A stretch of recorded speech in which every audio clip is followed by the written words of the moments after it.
Alright, I would gladly admit that I severely underestimated Emma Frost in my initial best champion to pick video for the 7-star selector. I think that I just didn't give this girl enough credit because she is honestly an amazing champion. So I wanted to just go in depth and see just how good this character is, analyze her stats, her use in questing, battlegrounds, you name it. And I want to explain why I think she is probably the best 7-star to pick from the selector.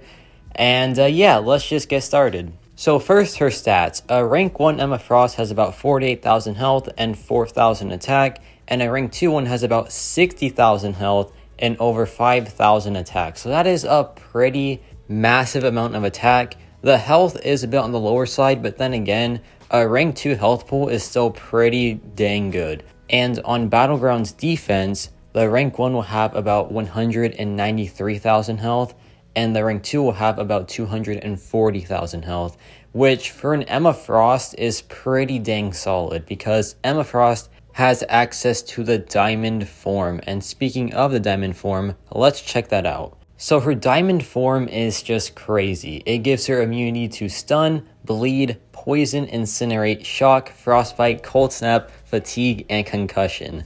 All those things all at once. That's insane, right? Additionally, she has plus 1840 armor and physical resistance, as well as a ton of crit resistance. And last but not least, she has power manipulation on her heavy attack. So whenever she drops a heavy attack, the opponent gains 80% less power, and she gains 50% more power. So it's a great way to just control the opponent's power and get some more power for yourself in the process. So let's check out this diamond form here. We have this Caltrops lane, and you're going to see that we get 0 bleeds on us throughout the entire fight. Now for the diamond form, there is a bit of a playstyle towards her.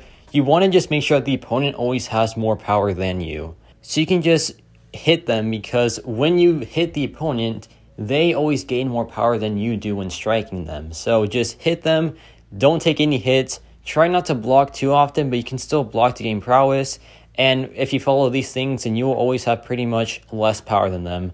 And to balance it out, you can just drop a heavy attack if you want, then you can just drop the SP2 and do some pretty nice damage there. Some pretty nice damage, to say the least.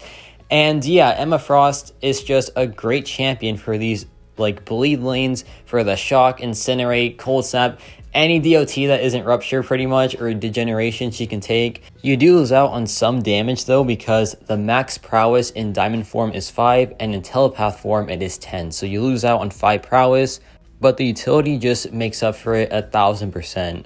And yeah, this fight was just a great showing of the diamond form. Now the telepath form, and this form is a pretty solid utility form, but it mainly is the damage form, but it has some nice bonuses too. For example, she ignores evasion while in this form, and she has a taunt on the heavy attack. This taunt is very nice. It keeps the flow going, it lets her stay aggressive, and the evade counter is just perfect because evade is still pretty dang annoying, and this is a passive counter. This isn't like a debuff or a buff, right? It is just a passive counter to evasion. And for an example here, we have this Mixmaster lane. Now, Emma Frost is just a great evade counter because check this out. Thanks to the diamond form, we get increased power whenever we do a heavy attack, and they gain less power. So we can just get the telepath form in 2 heavy attacks. That's it. 2 heavy attacks and we're at a bar of power just like that. It would now just counter the evade with absolute ease. This is why Emma Frost is so good, because her access to utility just comes so fast. It is just here in such a short amount of time. Then we drop the SP2, and then the damage output is just very solid, as you can see. So yeah, Emma Frost is just a great champion. She is just so good. Her utility is so easy to access, and it just stays there for the whole fight pretty much. And yeah, just like that, this Act 7 fight was just obliterated in about 40 seconds. Now for questing, she has a ton of use. She has access to prowess, which is the biggest thing to have for a mutant quester. She has access to a ton of immunities, like pretty much everyone out there besides like rupture and degeneration. She has access to evasion, ignorance, and all these things just let her be a great option for most mutant lanes, and also just some good general lanes as well. And additionally, She also has some pretty good damage output, and the way she works is that any attack rating, like from a node or something, just makes her go absolutely haywire with the special attacks. So yeah, Emma Frost has some great questing use, and this champion is just going to be a very, very strong mutant quester. Like, if you don't have too many good mutant characters, Emma Frost will just do a ton for you, I feel like, because she has so many immunities, she has some pretty good damage output, and she has a lot of good mutant tropes.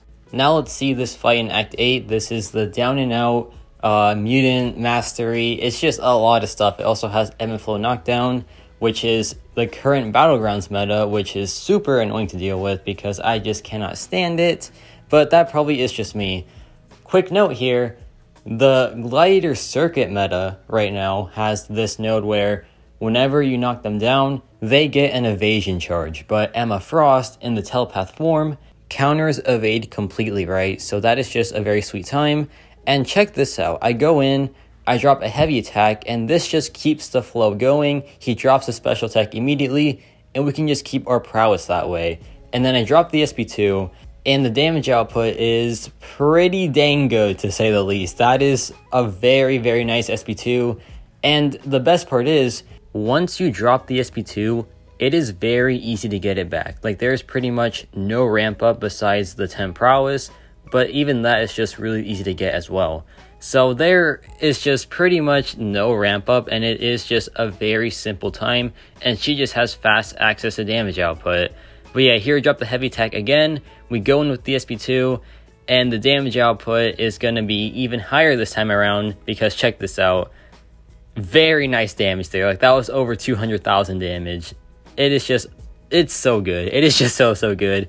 Then we knock him down again, we drop the SP1, and the fight is now over.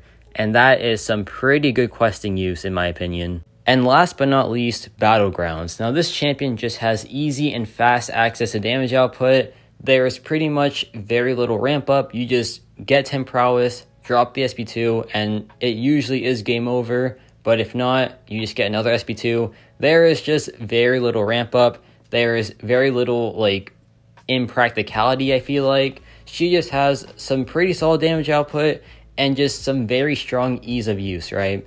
And on the defense spectrum, she has the diamond form. The diamond form makes her immune to so many things, so she can just counter a lot of characters that rely on DOT, or just characters that rely on critting, because Emma Frost in the diamond form cannot be crit pretty much. So yeah, Emma Frost has a lot of good use on both attack and defense. One drawback though is that her health pool is pretty tiny, but besides that, a pretty solid defender and a pretty good attacker as well. Additionally, she has access to some pretty good utility for some metas. For example, right now, the evade meta that she counters pretty well. She has good immunities too. So overall, she just has a lot going on for her.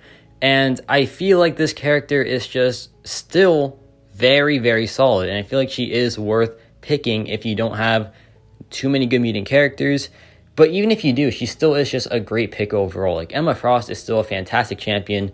She has use pretty much everywhere, and she just has a lot of value, I feel like. So I would pick Emma Frost if you don't have a good mutant character. I have a lot, but I still might pick her anyway. Like, I don't really know yet. But yeah, let me know your thoughts on Emma Frost. Will you be picking her or not? And yeah, that's about it for me.